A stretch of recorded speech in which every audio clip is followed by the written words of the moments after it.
Jesus é o Senhor. Amém. Jesus é o Senhor. Aleluia. Jesus é o Senhor. Jesus é o Senhor. Amém.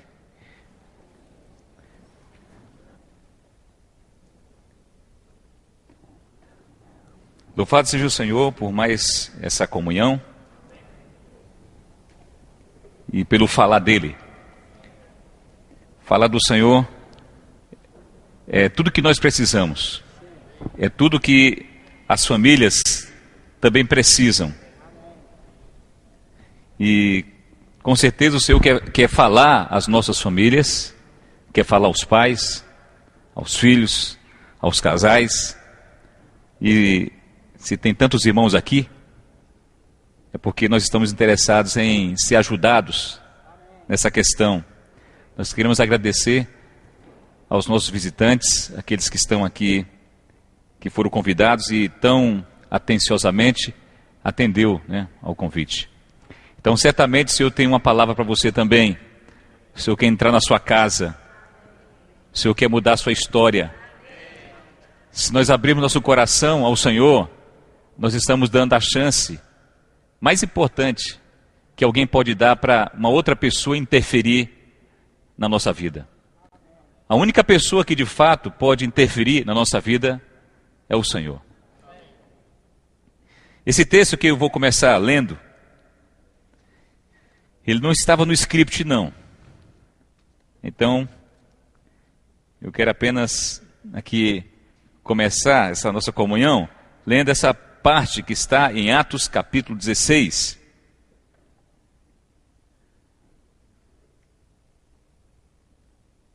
Capítulo 16, versículo 19.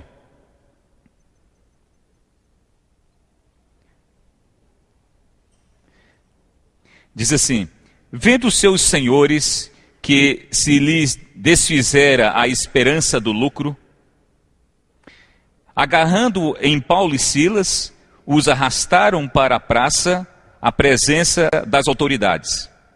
E levando-os aos pretores, disseram: estes homens, sendo judeus, perturbam a nossa cidade, propagando costumes que não podemos receber, nem praticar, porque somos romanos. Levantou-se a multidão unida contra eles, e os pretores, rasgando-lhes as vestes, mandaram açoitá-los com varas. E depois de lhes darem muitos açoites, os lançaram no cárcere, ordenando ao carcereiro que os guardasse com toda a segurança. Este, recebendo tal ordem, levou-os para o cárcere interior e lhes prendeu os pés no tronco. Por volta da meia-noite, Paulo e Silas oravam, aleluia, e cantavam louvores a Deus. E os demais companheiros de prisão escutavam. De repente, aleluia, de repente, vamos falar, de repente, toda a nossa vida pode mudar num lapso de tempo. De repente, alguma coisa pode acontecer e o Senhor salvar a sua família. De repente, isso significa que o Senhor ele está muito atento para as nossas necessidades. E se a Ele aprouver interferir, então Ele vai interferir. Então aquela nossa história linear, sem nenhum sentido, se for golpeada pela interferência de Deus, então nós teremos o de repente. De repente sobreveio tamanho terremoto que sacudiu os alicerces da prisão. Abriram-se todas as portas e saltaram-se as cadeias de todos. Um evento tão grandioso desse deveria ter por trás uma pessoa também muito poderosa, porque ele estava destruindo cadeias, prisões, troncos, correntes. Ele estava entrando num cárcere e fazendo o que para ele era tão simples. Para Paulo e Silas era impossível ele sair dessa prisão. Mas o que é isso para Deus? Não é nada. Então nunca pense que o Senhor não pode arrebentar as prisões aonde estão presos os nossos familiares. Nunca podemos imaginar que nosso caso é um caso perdido. Essa nossa comunhão é uma palavra de esperança para nós. É uma palavra de Deus dizendo a nós que Ele pode quebrar as prisões. E Ele pode libertar os encarcerados. Se nós estamos aqui, com certeza, por trás do nosso coração, deve ter outras pessoas que também nós amamos. E por causa delas, nós viemos. E até estamos aqui também, porque para que elas pudessem vir, nós tínhamos que estar acompanhando. Então o Senhor está olhando para esse coração. E se nós orarmos ao Senhor e dizer, Senhor, põe também um de repente na minha história. Quebra tudo. Sabe o meu tio, sabe o meu pai, sabe a minha irmã, sabe a minha filha, sabe o meu filho, que estão lá no cárcere. Você não pode ir lá e quebrar tudo? Ele pode quebrar todas as coisas. Ele pode salvar nossa família. E saltaram-se as cadeias de todos. Tem muitos filhos de Deus, muitas famílias presas. Igualmente estava Paulo e Silas. O carcereiro que recebeu a incumbência de cuidar de perto de Paulo, ele estava tão preocupado que levou Paulo lá para o interior da prisão. Ele não simplesmente encarcerou Paulo, mas o levou para o interior. Ou seja, para alguém entrar lá tinha que passar por vários corredores até chegar no final. É ali onde estava Paulo. Para Deus isso não significa nada. Você pode esconder como você quiser. Satanás pode esconder como quiser. Mas se o Senhor resolver visitar as cadeias para libertar os nossos, Ele vai libertar. Diga assim, o Senhor pode libertar os meus familiares. Pode libertar meus filhos. Pode libertar meu esposo. Pode libertar minha esposa. Ele pode libertar. Ele pode fazer todas as coisas. Aí o carcereiro que recebeu a incumbência, ele despertou do sono. Ele podia dormir dentro daquela fortaleza. Quem não podia dormir? Ele podia dormir. Então ele estava lá no seu profundo sono. Quando ele o sentiu e ouviu o ruído, ele despertou. E vendo abertas as portas do cárcere, puxando da espada, ia suicidar-se, supondo que os presos tivessem fugido. Com aquela incumbência que ele recebeu dos pretores, eles iam matar, porque era a ordem dada. Se um fugitivo, se um encarcerado fugisse, era da responsabilidade direta do carcereiro. Então ele quis adiantar o serviço. Na hora que ele puxou a espada para suicidar-se, supondo que os presos tivessem fugido. Mas Paulo bradou em alta voz. Paulo não fugiu. Ele ficou lá parado, talvez atrás de uma coluna. Ele olhou, viu as portas abertas e pensou, todo mundo fugiu. Qual é o preso que não quer fugir? Mas Paulo nunca esteve preso, por isso não precisava fugir. No mundo espiritual, todos os valores são invertidos. O preso era o carcereiro e o liberto era Paulo. Por isso ele não precisava fugir. Quando o carcereiro notou então que a prisão estava ali arrebentada e as portas também, puxou a espada. Então Paulo, em alta voz, não te faças nenhum mal, que todos aqui estamos. E apareceu. Esse texto é maravilhoso, né? Então o carcereiro, tendo pedido uma luz, como é que a Bíblia é escrita, né? Pediu uma luz. Que luz ele pediu? O que é isso, luz? Ele queria saber o significado daquele fato. Ele sabia que tinha um significado ali. Me explica, o que é isso? Derrama luz sobre nossas trevas. Uma pessoa, todas as pessoas precisam de luz. Se nós não tivermos luz, nós não vamos nem saber onde nós estamos. ele entrou precipitadamente e trêmulo prostrou-se diante de Paulo e Silas, pedindo luz, né, prostrado. Depois, trazendo-os para fora, disse: Senhores, senhores, que devo fazer para que seja salvo? Então, quem era o preso aqui? Quem era o condenado aqui? Era o carcereiro. Todo dia ele ia para casa, mas era um livre preso. O mundo é assim, as pessoas pensam que estão livres, mas não estão livres. Todas as pessoas andam de ônibus, andam nos seus carros, andam a pé, vão trabalhar, mas todas acorrentadas. Diante de Deus, há uma maneira especial de como Ele olha para as pessoas e Ele olha para as coisas. Nós gozamos de uma liberdade de ir e vir, mas o Senhor, Ele constata no final que estamos absolutamente presos. Então, Paulo não fugiu para poder libertar aquele que achava que estava livre. Então, responderam-lhe: crê no Senhor Jesus e serás salvo tu e tua casa. É demais aqui, né? Talvez ele pensasse que a resposta à pergunta que ele fez e a solicitação de que Paulo derramasse luz sobre as trevas dele fosse falar sobre o Deus Todo-Poderoso, sobre as coisas grandiosas. Não, ele falou só isso. Tu tem um coração? Eu tenho. Então, use-o e crê em Deus. Se você crê nele, está tudo resolvido. É tão simples assim. Ele ficou muito entusiasmado.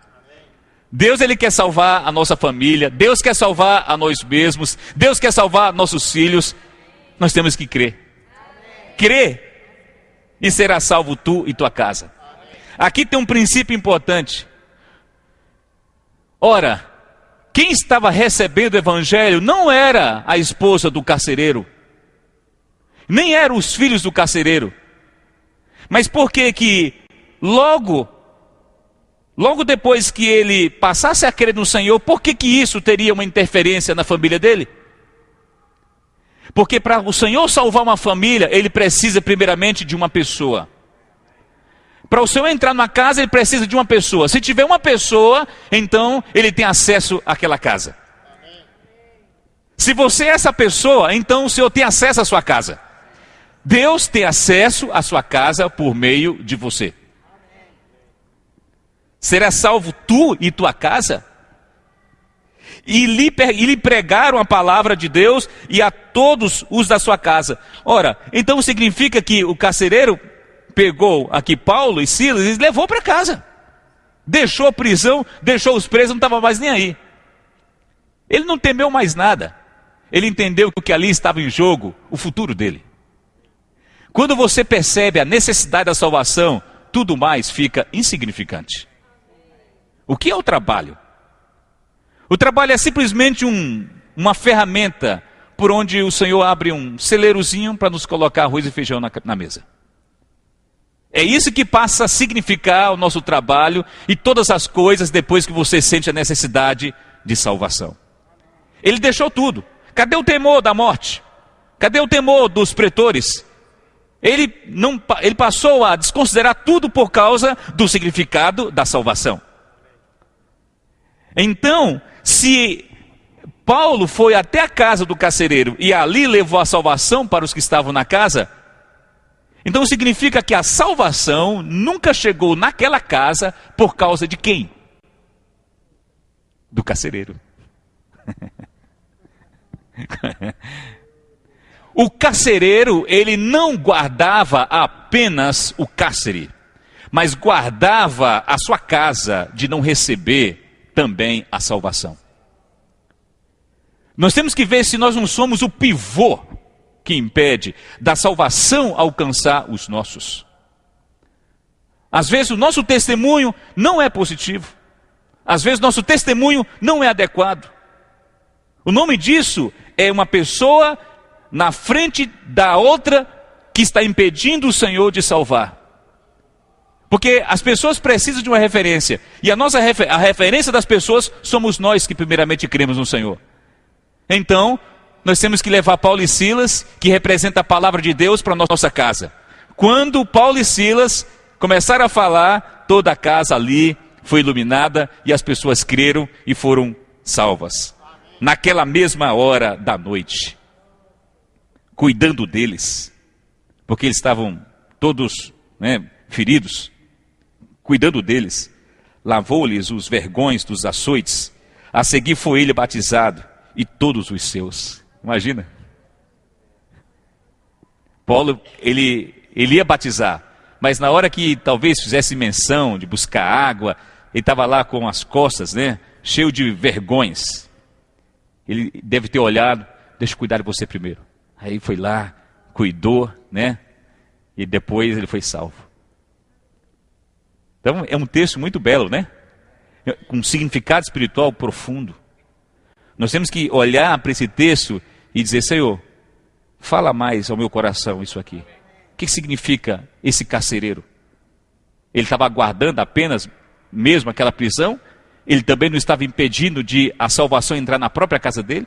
Senhor, será que eu estou impedindo da salvação penetrar no meu lar por causa do meu testemunho? São perguntas importantes que nós temos que fazer para checar a razão porque a salvação ainda talvez não tenha alcançado alguns dos nossos. Em alguns casos é uma estratégia de Deus, em outros casos é o tempo de Deus, mas em outros casos é o nosso testemunho. Como nós não sabemos, nós temos que aperfeiçoar, melhorar o nosso testemunho.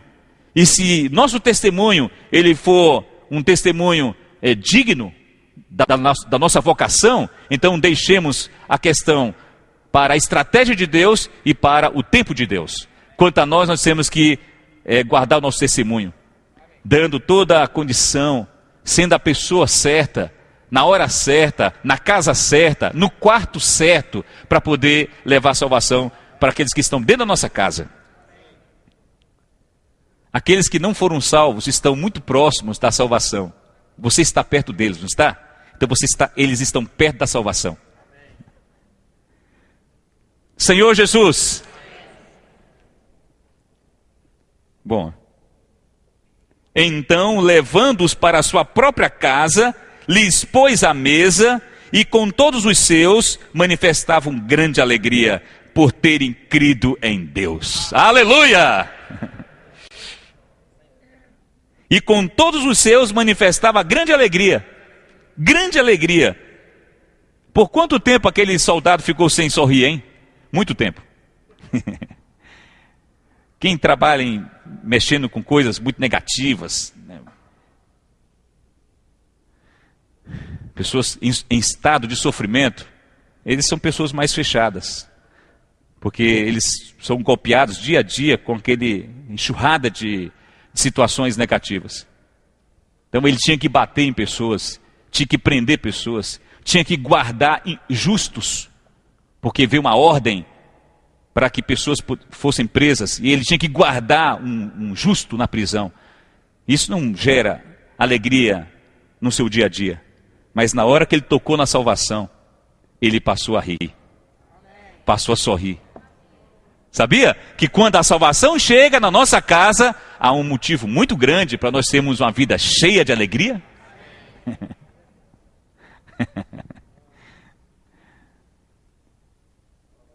O Senhor quer fazer você sorrir mais, rir mais. Talvez por causa de um filho que você tem, por causa de um parente que você tem, que tem um desejo de também estar aqui e não está, você fica um pouco mais fechado, mas o Senhor pode salvar.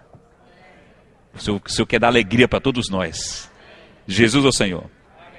Ok. Esse é um texto que apareceu aqui.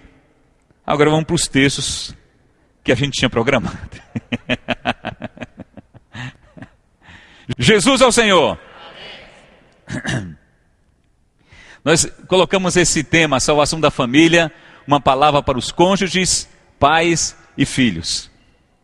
E se nós estamos falando de salvação, então é porque há uma situação crítica que merece cuidado. Nós não podemos falar de socorro para quem está em uma situação confortável. Nós falamos em socorro para quem está em perigo. Nós falamos em salvação para quem está em perigo.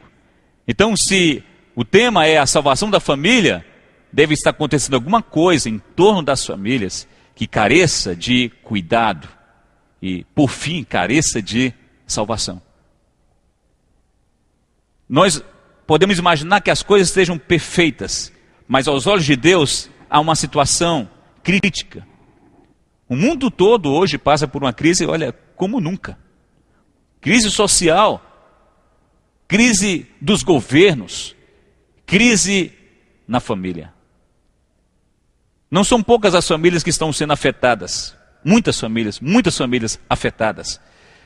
Isso tem uma repercussão direta no tipo de vida que cada família tem e também nas várias separações que também há entre os casais e num comportamento hostil dos filhos em relação aos pais. Há uma crise implantada nesse mundo e a igreja, como a luz do mundo e o sal, deve conservar a palavra de Deus e guardar o seu testemunho. E em vez de ser arrastado por esse mundo, a igreja deve dar um testemunho e jogar sal em todos os micróbios, em tudo aquilo que é negativo, para poder matar qualquer coisa que venha atrapalhar a vida da igreja, que venha atrapalhar a vida das famílias, que venha atrapalhar a vida dos casais, que venha atrapalhar a relação pais e filhos. Então a igreja tem essa responsabilidade. E essa comunhão visa exatamente isso, né? Nós temos que falar mais sobre o encargo do Senhor para a família e mostrar o desejo que Ele tem de salvar as famílias que estão hoje passando por tantos problemas.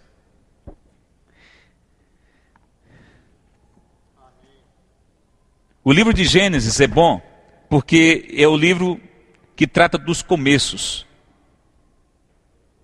O livro de Gênesis, ele fala do começo das coisas. Ele só não fala do começo de Deus, porque Deus não tem começo.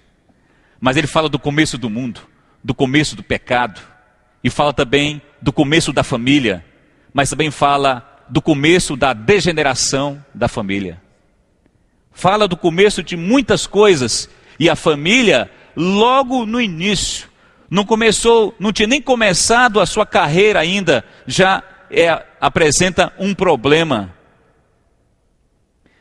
O Senhor criou o homem, criou a mulher, criou Adão e Eva, os colocou no jardim para viverem felizes. A proposta de Deus para o casal é a felicidade. A proposta de Deus para o casal é a bênção dele.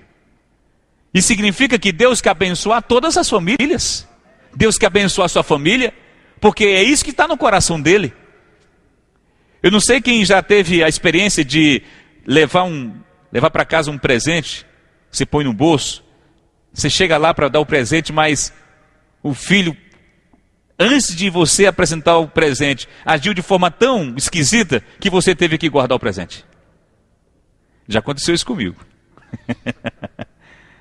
Eu não posso dar. Tem alguma coisa que não está bem aqui. Deus, ele tem um presente para nós. Ele tinha uma bênção muito rica para dar. A bênção do Deus triuno, o Pai, o Filho, o Espírito sobre as famílias. Mas teve que ser retida, porque o homem não podia receber. Ele caiu.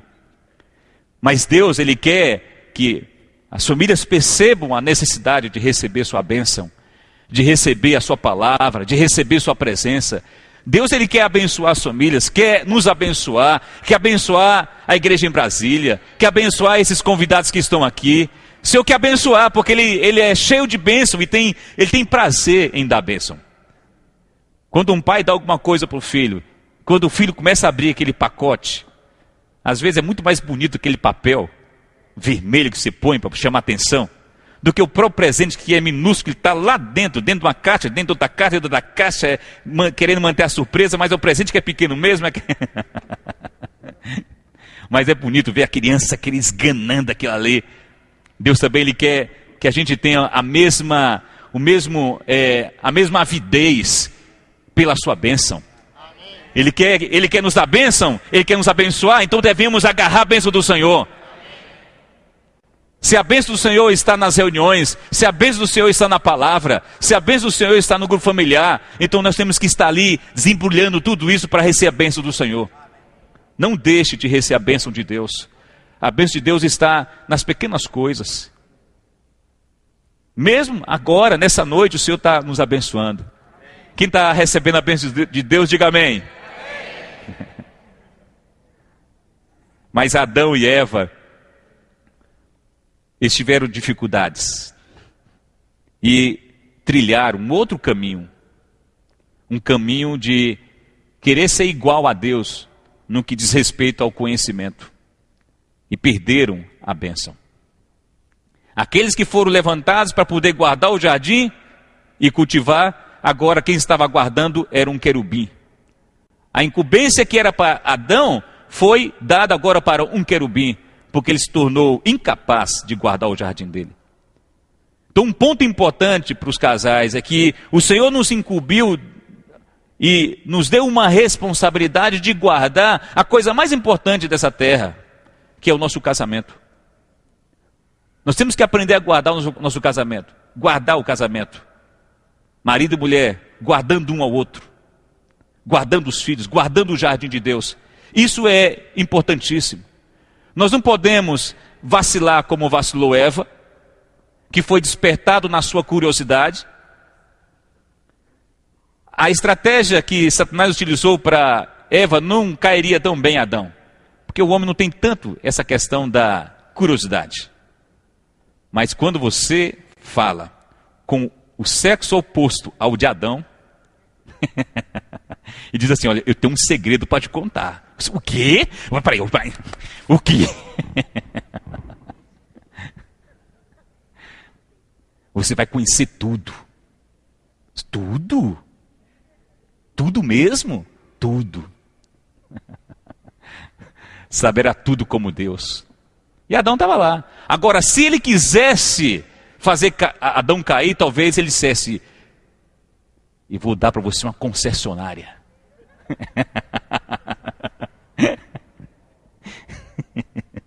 Eu vou dar para você uma concessionária. Vou dar para você uma bola. Mas para Adão, para Eva não precisava disso. Bastava tocar num elemento curioso. Saber tudo, tudo, todas as coisas. Sair da ignorância plena e saber todas as coisas. É tudo que eu sonho. Saber tudo. E ali foi o começo da queda. E Adão, quando chegou e viu a mulher naquele estado, conhecendo tudo que era mentira. Quando ele viu ali, ele ficou abismado, chocado. E ele amou tanto aquela mulher, que a mulher pegou, com um fruto ainda, né? Tem um pedaço ainda, você quer um pedaço? Toma aqui. E ele, comeu. Amou mais a mulher do que a Deus. A Bíblia fala enfaticamente que Adão não foi enganado. Você sabe o que é comer consciente? Eva, coitada, foi enganada. Foi despertada a cobiça dentro dela. Mas em Adão não teve nada disso. Foi um ato puramente consciente.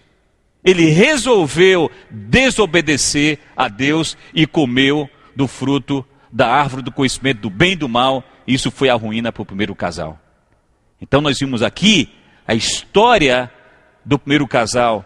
O que Deus tinha reservado para eles. E por que não receberam? Não receberam porque foi despertada a cobiça em Eva. E Adão se inclinou para Eva em vez de se voltar para Deus.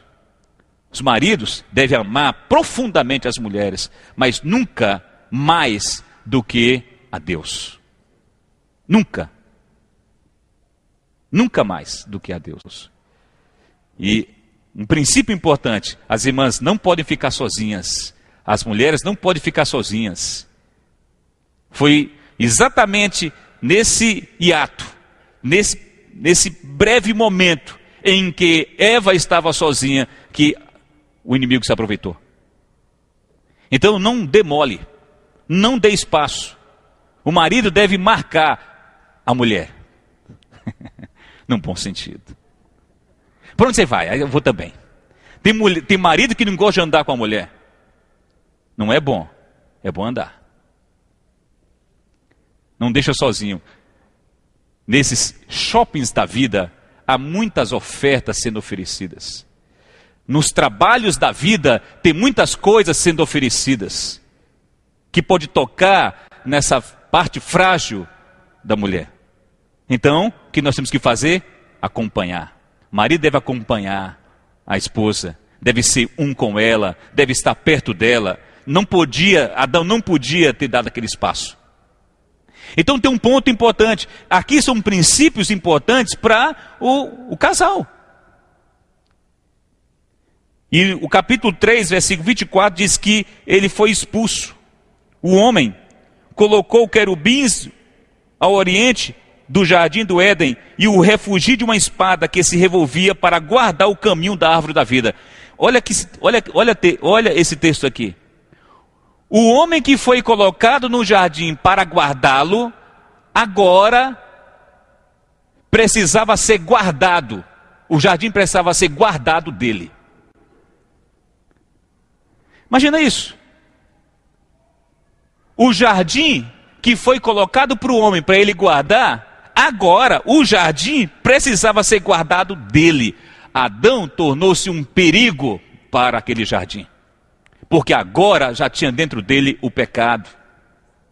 E se ele comesse da árvore da vida, ele ia ser um pecador eterno.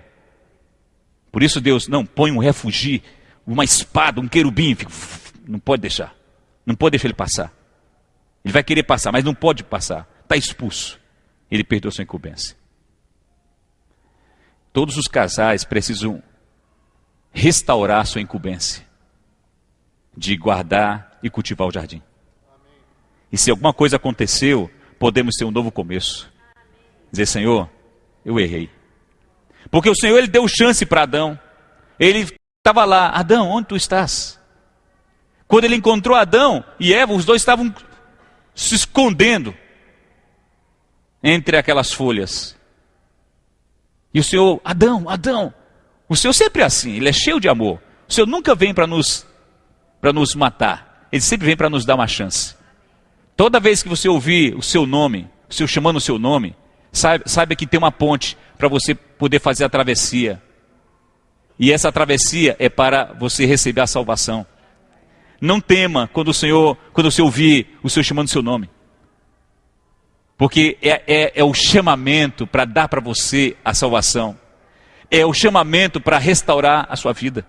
É o chamamento para Ele mudar todas as coisas. Errou? Mas quem falou que quando alguém erra, ele está acabado? O inimigo nos engana dizendo que nós estamos acabados. Mas o Senhor diz, Adão, onde estás? Deus gosta do homem. Gosta da presença dele. Ele gostava de Adão, gostava de Eva. Deus criou o homem e a mulher para ser o desfrute dele. Um casal deve ser o desfrute de Deus. Nós gostamos tanto de dizer, Deus é meu desfrute, mas precisamos entender que nós somos também o desfrute de Deus. Nunca pense que você não possa alegrar o Senhor. Nunca pense que você não pode satisfazer o coração do Senhor. O Senhor ama. Quando você faz qualquer movimento que indique que você quer ir na direção dele, ele fica todo alegre. Imagina marido e mulher fazendo isso dentro de casa. Marido e mulher tendo um viver para Deus. É tudo que nós precisamos. E é tudo que Deus precisa. Depois de Adão e Eva, vieram os filhos. Porque esse é um processo natural. Marido, mulher, num jardim, tem filhos. E teve filhos. Coabitou o homem com Eva, sua mulher, esta concebeu e deu à luz a Caim. Então disse, adquiri um varão com auxílio do Senhor. E aqui tem princípios importantes. Quem deu o Caim para Eva? Foi Deus. Então, quem auxiliou Eva nessa concepção, em ela dar à luz um filho? Foi Deus. Nossos filhos todos vieram debaixo do auxílio de Deus. Eu tenho filhas, eu não tenho filhos, tenho filhas. 1, 2, 3. Quem me deu? Deus. Nem filho nós sabemos fazer, tampouco criar. Então precisamos do auxílio de Deus. É Ele que nos auxilia. Auxilia, né, dando tudo, né, criando todas as condições, e saiu aqui Caim. Depois, deu à luz Abel, seu irmão. Abel foi pastor de ovelhas e Caim, lavrador. Os dois estavam ali trabalhando. Aqui tem um ponto importante. Essa história que nós estamos contando já é a história de uma família, de um casal que já tem um pecado dentro deles. Aqui, eles perderam o seu estado original. Perderam o estado original. Aqui não são mais pessoas sem pecado, mas agora são uma família de pecadores. Marido, mulher, dentro deles, tendo pecado. Os filhos que vieram dos dois, também com pecado. Capítulo 5 de Gênesis diz: este é o livro da genealogia de Adão. No dia em que Deus criou o homem, a semelhança de Deus o fez. Homem e mulher os criou e os abençoou. E lhes chamou pelo nome de Adão, no dia em que foram criados. Viveu Adão 130 anos e gerou um filho, à sua semelhança, conforme a sua imagem, e lhe chamou Sete. Então veja aqui, os filhos passaram a ter a imagem de Adão. O pecado também. Vamos lá, irmãos. E de repente, quando o Senhor ele foi até Adão para poder alcançá-lo, ele falou: foi a mulher que o Senhor me deu. E a mulher falou: foi a serpente que me enganou. Tem duas coisas importantes aqui que denuncia que eles estavam já afetados pelo pecado. Quando Adão falou que foi a mulher, ele omitiu o fato de que ele, como o guardador da casa, não fez de maneira adequada. E quando Eva disse que ela foi enganada pela serpente, ela também ocultou o fato de que ela agiu na cobiça. Eles ocultaram isso. Então aqui tinha pecado. Quando o Senhor vier falar conosco, nós não podemos omitir o que está no nosso coração e nem negar a nossa responsabilidade. Se qualquer coisa está acontecendo em casa, não temos que responsabilizar ninguém. Temos que dizer: fui eu, sou eu mesmo, Senhor. Eu que tenho te buscado pouco, eu que tenho amado pouco minha esposa, eu que tenho conversado pouco com meus meninos, sou eu. É claro que eu sei exatamente dizer o que cada um está fazendo de negativo, mas eu quero falar aqui da origem. Eu sou a origem do que está acontecendo na minha casa. Eu sou a origem do que está acontecendo com minha esposa, com meus filhos, e eu quero assumir essa responsabilidade. Esse é um comportamento importante para os casais tomarem de volta o controle da casa e darem a oportunidade para o Senhor abençoar novamente. Mas enquanto nós estivermos conversando com o Senhor de trás da figueira, negando fatos importantes, culpando o outro, o Senhor não tem campo, não tem caminho. Dar caminho para o Senhor começa na autorrevelação, em você dizer: fui eu sou culpado. Se tem uma coisa que eu peço ao Senhor, é de eu sempre ter esse coração, de todas as coisas que acontecer na minha casa, eu ter o entendimento de que eu sou o responsável. Sou responsável. Não posso atribuir nada a ninguém, eu sou responsável. Esse é o caminho do Senhor, para o Senhor começar a agir. Porque o Senhor deu um encabeçamento para o marido, deu a esposa como auxiliadora, então isso indica que eles são responsáveis em todas as questões. Então, quando Caim e Eva vieram, já eram pecadores, e aqui aconteceu um episódio muito grave, que foi Caim matar Abel. Então, imagina, Caim matou Abel. A primeira família relatada na Bíblia termina em tragédia. Nós ficamos admirados com tudo que acontece hoje na mídia. Mas deve nos impressionar um fato que aconteceu há quase 6.000 anos atrás, com a primeira família da terra. Uma traição, houve um esquema, vamos para o campo. E ali foi, tem um negócio no chão, pega lá para mim. Abel foi e ele matou Abel. Quando nós perdemos a bênção de Deus, nós ficamos muito vulneráveis. Sabia disso? Nós temos que guardar nosso lar para que nada dessas coisas negativas venham acontecer. E a única maneira é a bênção do Senhor. Quem abriu a porta para o homicídio inicialmente foi Adão, com Eva. Quando eles viram ali, imagina que choque foi para eles terem visto o filho no chão, né? E ainda o outro lá mentindo, lá em casa. Cadê seu irmão? Eu não sei, nem sei onde ele se meter. Mas como? Você saiu com ele? Não. E de repente matou. Então tem princípios importantes aqui. Temos que cuidar dos nossos filhos, gerar entre eles amizade, não preferir um, né, em detrimento do outro. Devemos amar os nossos filhos de maneira igual, né, para que não haja nenhum tipo de inveja, nenhum tipo de ciúmes, nada.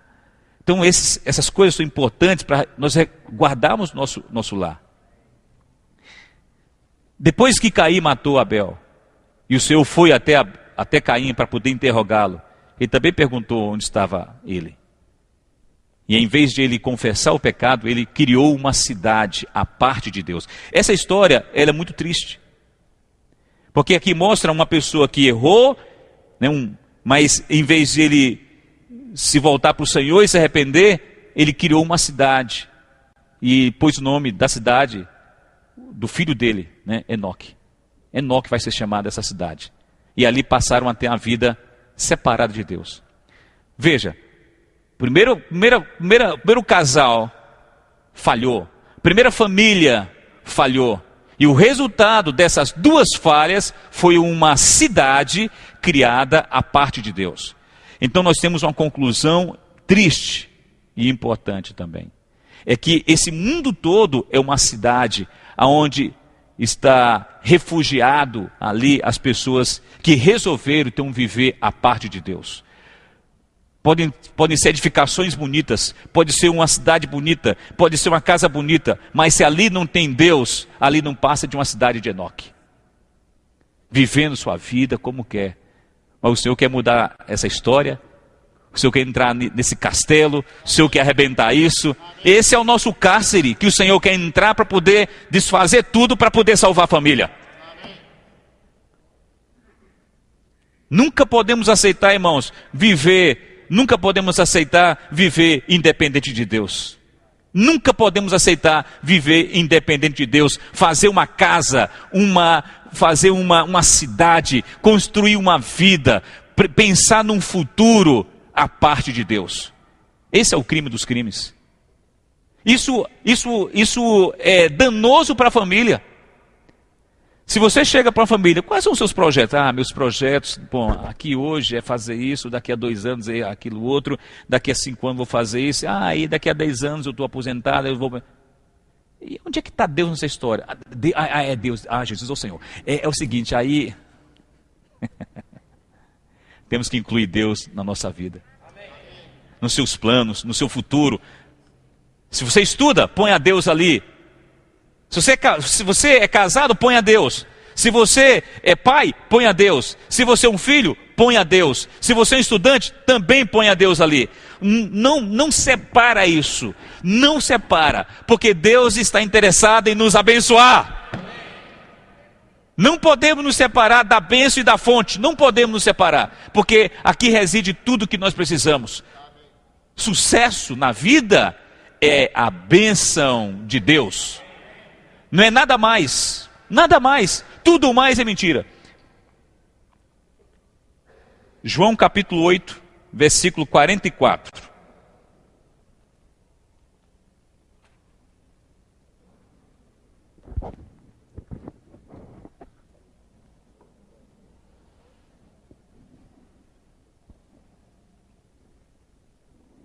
Vamos mostrar um versículo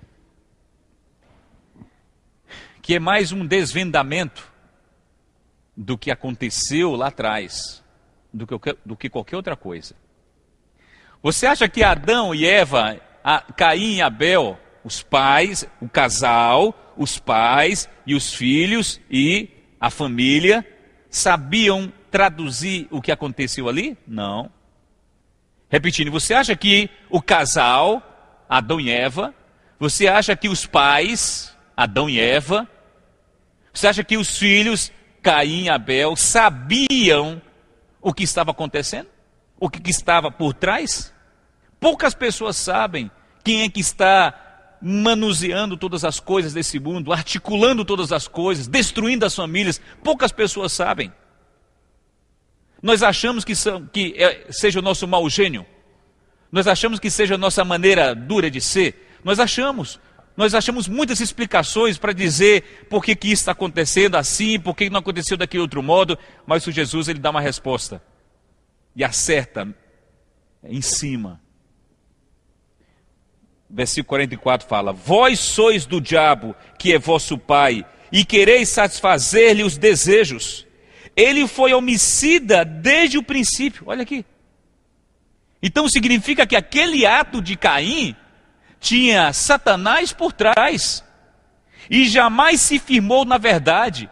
Então significa que o fato de Eva ter caído naquela lábia, naquela conversa da serpente, ela estava, na verdade, assimilando uma mentira, pensando que era verdade. A Bíblia fala, porque nele não há verdade. Então é isso que acontece. O que acontece nesse mundo? Esse mundo tem homicídios, tem a morte. Nesse mundo tem a mentira. É isso que é nesse mundo.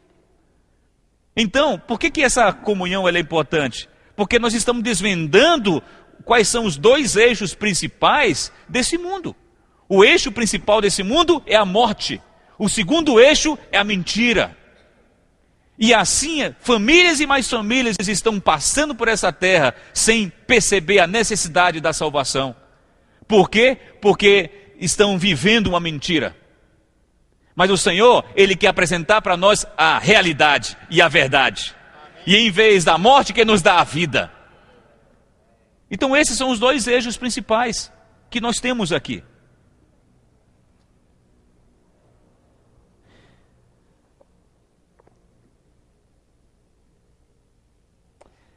Você quer uma notícia boa? Diga assim, eu quero a notícia boa.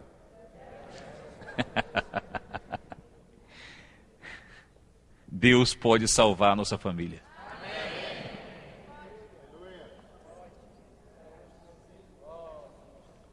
Deus pode salvar a sua família.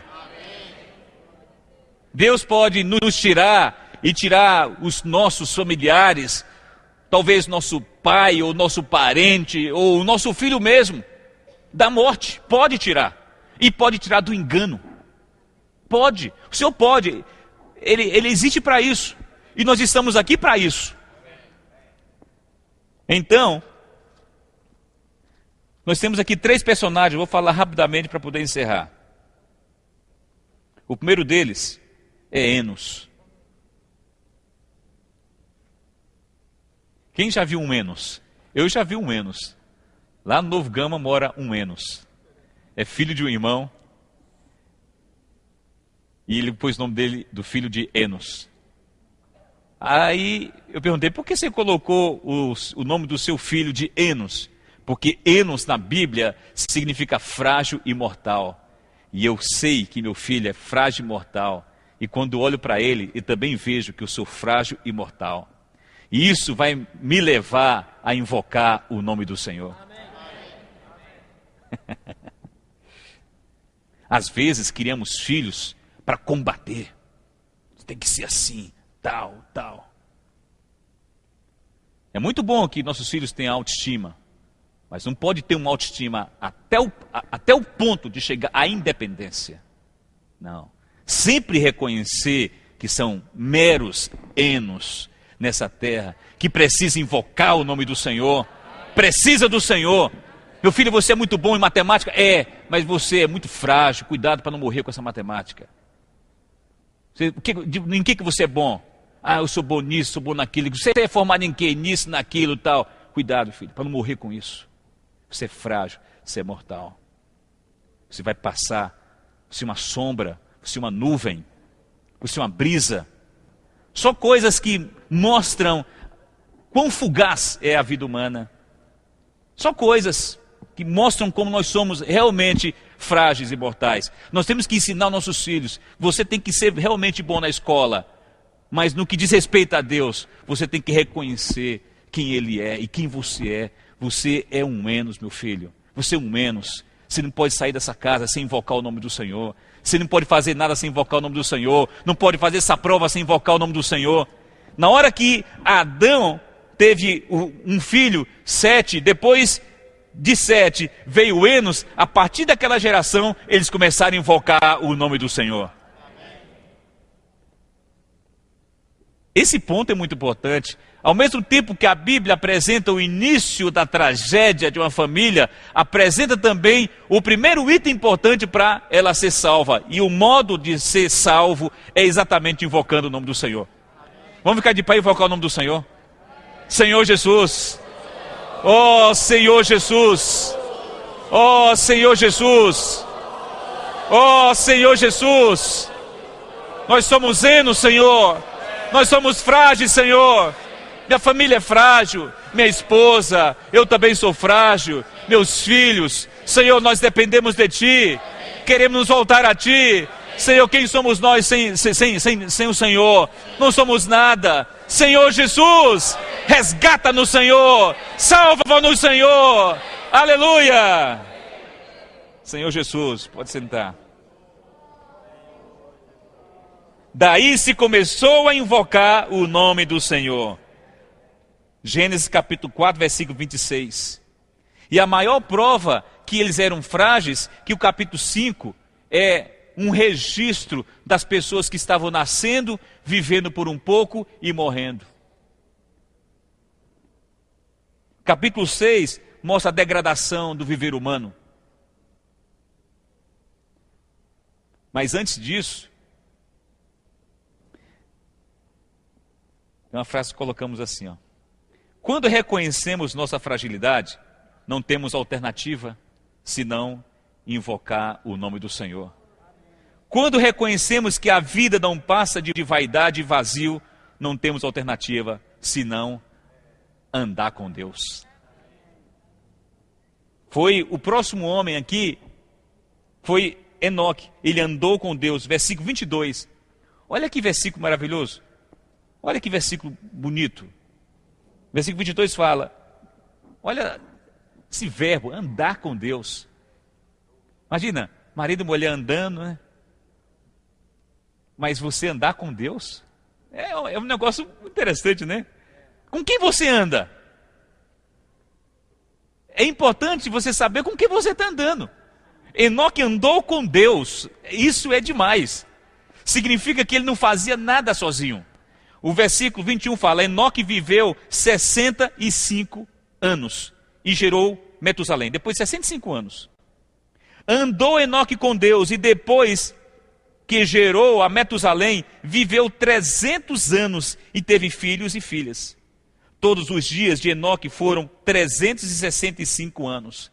Isso significa que Enoque andou 300 anos na presença de Deus, não é pouco tempo. Conte os segundos, os minutos, as horas que hoje nós andamos com Deus. Será que dá 300 segundos? 300 minutos? Será que no final do ano dá 300 horas? Enoque andou 300 anos com Deus. Deve ser um anelo, eu quero andar com Deus.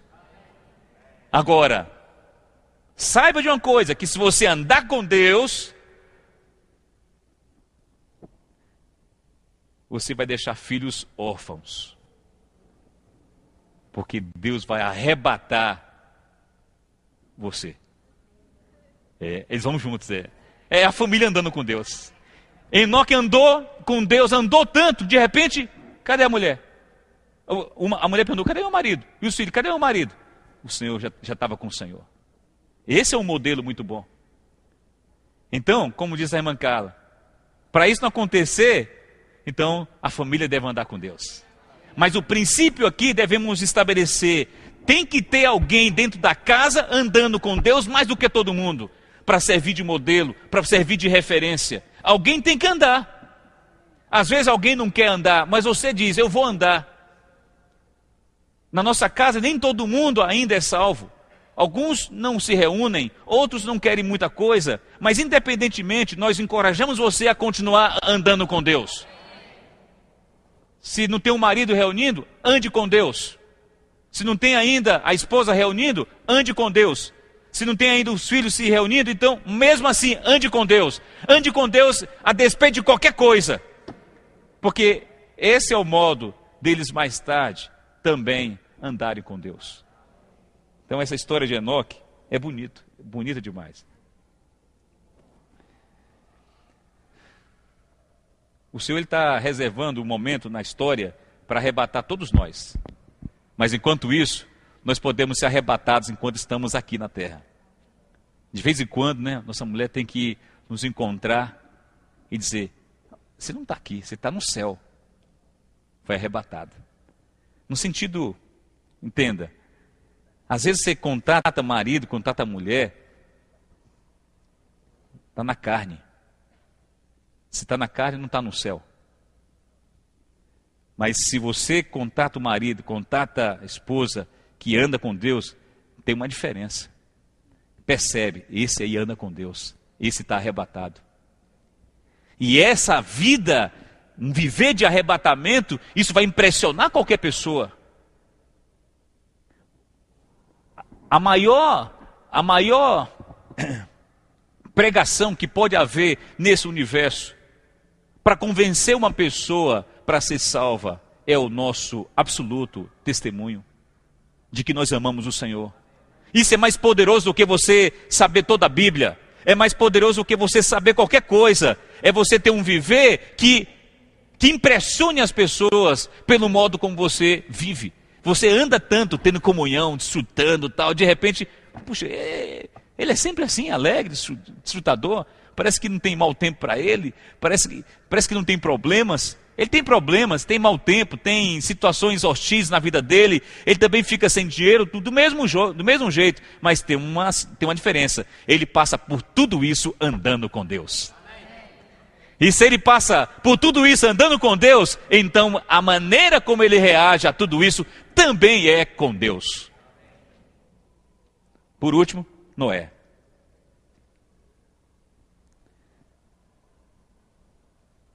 E a frase para Noé é essa: quando reconhecemos que o mundo está corrompido e por isso será julgado, não temos alternativa senão fazer uma arca. Quando o Senhor revelou para Noé que o mundo estava corrompido, havia violência. Olha aqui o versículo 11 do capítulo 6 de Gênesis.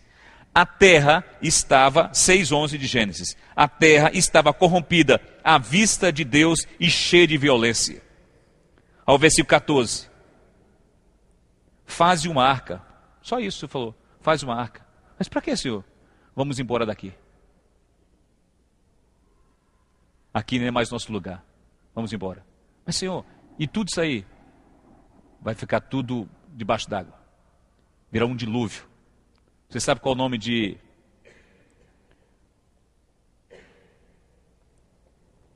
Quando Enoque teve um filho, depois a profecia diz que depois que ele viesse, né, depois que ele morrer, virá. É Metusalém. Depois que Metusalém morrer, virá. Isso aqui significa, depois que ele partisse, o Senhor então ia julgar a terra, e o que viria era exatamente o julgamento, o dilúvio. Foi uma profecia. Então, aqui nós temos alguém sendo chamado para fazer uma arca. Irmãos, sabe o que nós estamos fazendo aqui? É construindo uma arca. Pai e mãe têm que conhecer muito bem serrote. Muito bem serrote para construir a arca. Tem uma arca que está sendo construída. Claro, espiritualmente, essa arca, ela é a igreja. Naquela época foi uma arca física mesmo, mas hoje o Senhor está edificando é a igreja. Nós não podemos perder o nosso objeto de vida, nosso sentido de vida. Sempre é bom nós voltarmos e revelarmos o que está nesse mundo. Nós trabalhamos e estudamos, mas isso não é o sentido da vida humana. Não é o sentido da vida humana. Nunca diga para o seu filho, nunca haja na sua casa de tal maneira que ele venha a pensar que isso é a coisa mais importante na vida dele. Não é o mais importante da vida dele. O que é mais importante na vida dele é ele edificar uma arca para que ele possa ser salvo por meio dela. Nossa vida deve ser gasta na construção daquilo que pode nos salvar.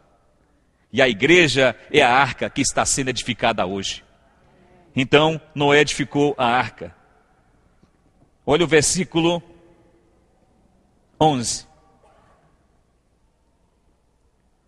No ano 600 da vida de Noé, aos 17 dias do segundo mês, nesse dia romperam-se todas as fontes do grande abismo e as comportas dos céus se abriram. E houve copiosa chuva sobre a terra durante 40 dias e 40 noites. Nesse mesmo dia, entraram na arca Noé, seus filhos, Sem, Cão e Jafé, sua mulher e suas mulheres de seus filhos. Então aqui, versículo 16, eram macho e fêmea os que entraram de toda a carne, como Deus lhe havia ordenado, e o Senhor fechou a porta após eles. Pronto. Acabou. A arca foi construída, anos e anos sendo gastos ali. De repente, olha, terminou, pode entrar. Aí ele colocou quem? Os filhos, as noras, salvou a família todinha. A igreja não é esse prédio aqui. A igreja ela é uma composição de pessoas que creram no Senhor e que se reúnem. Todo sábado nós estamos aqui nos reunindo para poder ouvir a palavra de Deus, para poder manusear melhor nosso serrote, para construir uma arca, para que por meio dessa arca a gente possa salvar nossa família. Irmãos, o objetivo da nossa vida deve ser andar por essa terra, sabendo o que ela significa. Ela é vazia, não tem nenhum sentido, tudo vai passar. Vai vir um dilúvio.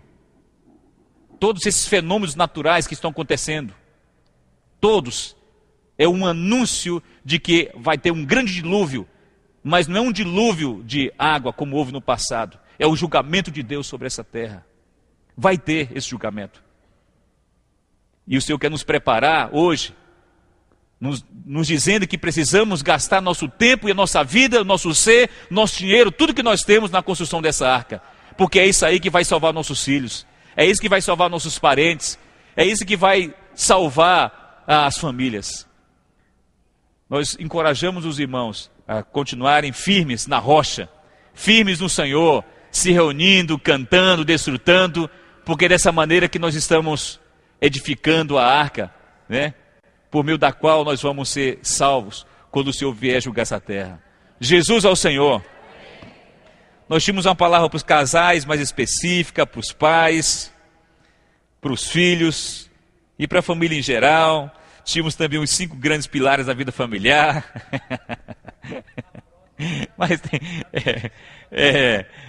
Mas Jesus é o Senhor.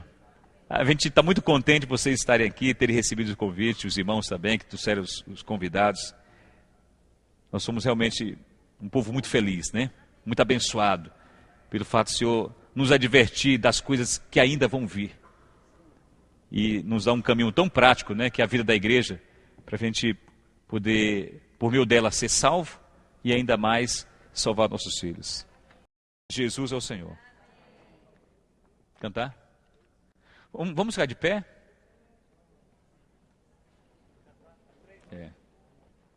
Vamos...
Aleluia.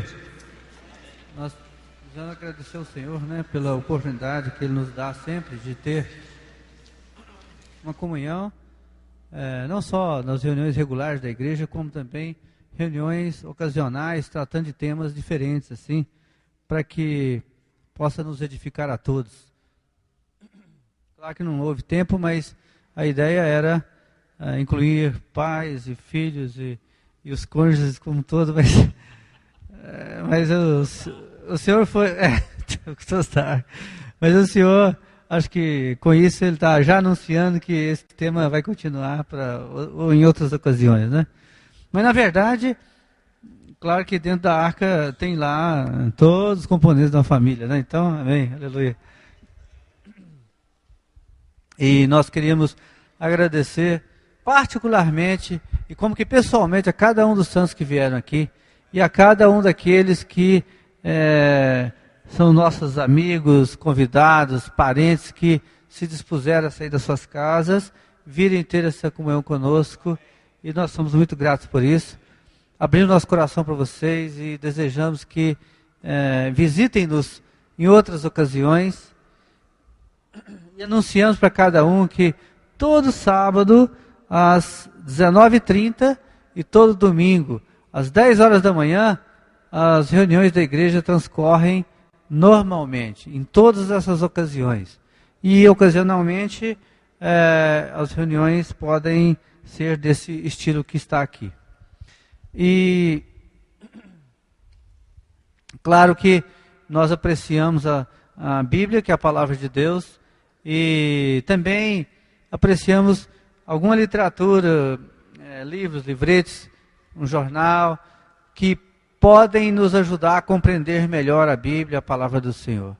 E ali atrás tem um serviço de literatura, onde podem ser encontrados muitos livros, livretes, um jornal, que podem, que estão relacionados com esse tema falado aqui hoje, e que pode também nos ajudar a compreender melhor esses assuntos, mas particularmente voltando para o contexto da Bíblia, que é a nossa base de fé, né? A pessoa do Senhor expressa na sua palavra, que é a Bíblia. Então, para terminar, gostaríamos que todos nos levantássemos e orássemos, agradecendo pela palavra, pela comunhão, pela oportunidade de estarmos aqui, assim, 2 a 2, agrupados, 3 a 3, os que estão próximos de você, aquele que te convidou, aquele que é seu parente, aquele que é seu amigo, que está próximo de você, faríamos assim. E depois tem liberdade de se ausentar, mas se quiser passar no serviço de literatura, que tem irmãos lá, terão irmãos lá te aguardando. Aleluia, amém.